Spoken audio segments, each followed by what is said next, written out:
Good morning, good morning. My name's Jay Hughes. I am the ball of energy that y'all have seen riding around for the last 94,000 miles, and I'm tickled to death to be here today.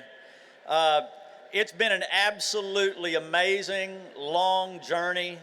It's pretty special when you get outside of your sphere of influence, your circle, your bubble, whatever you want to call it, and you talk to and you listen to real Mississippians. And by real Mississippians, I mean the ones that don't come to Hobnob, the ones that aren't in the Capitol or politicos.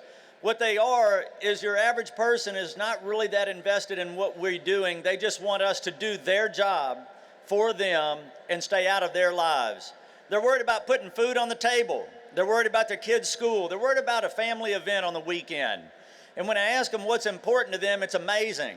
It has nothing to do with political parties. It has everything to do with making sure that their roads and bridges are okay, making sure that we're taking care of mental health, illness, addiction, things like that, or not having a hospital in their county. So that's what I did. And I decided to run. I decided to run because I want to make a difference. I'm tired of seeing laws passed that are just for headlines or political red meat. We've got to get back to policy. Policy and people, that's what really matters. And what I hear most is a reminder that there's 82 counties, not just 4. We've got to worry about all the counties because the reality is that we sink or swim together as a Mississippi. And I truly believe it's time that we swim. We've all got to go in the same direction, not just the direction of a few. So what I said at the Capitol is the same thing I said at the Neshoba County Fair. It's the same thing I will say today. What we need is transparency, because transparency has left the Capitol and it took common sense with it. If you don't have money or a lobbyist, you're not going to get to speak to the speaker or the lieutenant governor, and that's not the way it should be. If you don't have the direct access, you're not going to know what's in a budget note that directs $1.5 million to Weight Watchers or $2.5 million to hang posters. You know, that's the problem. We have the money in Jackson. We just have the wrong priorities. Now that's good for the good old boys and the few that can have access because they've donated millions. But what I am a man that is my father's son. I got my values at home, at church, and in the military. And I'm thinking about life experiences that define who I am and what I want to do for the state of Mississippi. My ties are very simple. They're family values. They're working men and women. They're that I wake up every day and remember who I am and where I came from.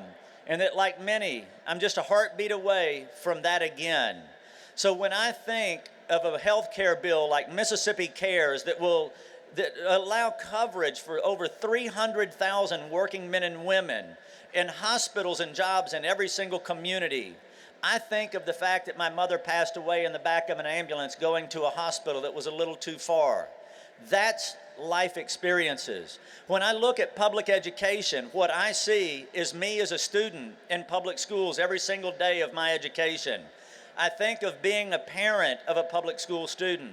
I think of being a substitute teacher. So those are life experiences that I view those things with. And what's most important, the single thing that I hear more than anything else, is about mental illness and addiction. See, my father-in-law died of addiction. I've got neighbors that have died from suicide. I've got mental illness in my family. Nothing makes me unique about that. It touches every family. What makes me unique is that I'm willing to talk about it. And we need to do that more, and we're not doing a good enough job when we're cutting funds to mental illness and addiction. And putting them in prison does not cure or treat either one of those things. And I believe in Matthew 25:40 that what you do for the least of my brothers and sisters, you do for me. We must do better on that. So I went to the U.S. Army, as I mentioned. I learned a lot of lessons there. I learned a lot of discipline, and I want to see that again. I want to see the transparency. I want to see the respect. I want to see a common legislative body that is more interested in doing good and working together instead of deciding whether you're this party or that party. I have made a lifetime of going from signing the back of a paycheck to the front of a paycheck. I've done it by hiring hundreds of people, creating jobs in Mississippi. Never once did I ask what their political party or their religion was. What I knew is we had a common goal to move forward, and we have done that. I work with everybody. I offer compromise, respect, and humility, and that has been absent from our capital for far too long, and I want to do it. These are who I am every year. It's not an election year. There's too many who have just discovered public schools or teachers in an election year.